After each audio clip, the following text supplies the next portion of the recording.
Okay, here we got a Nissan Micra 2012.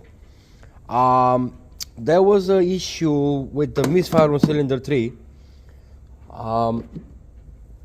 When you plug in the coil and you put a spark plug on and you just touch the ground somewhere on the engine, it was coming spark, but it was a bit weird. So other garages said that it could be bent valves because it was really misfiring because the car got 3 cylinders.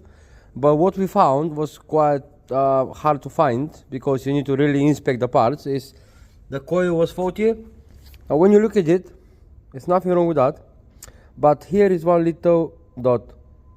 Now when you remove the rubber and you look from inside,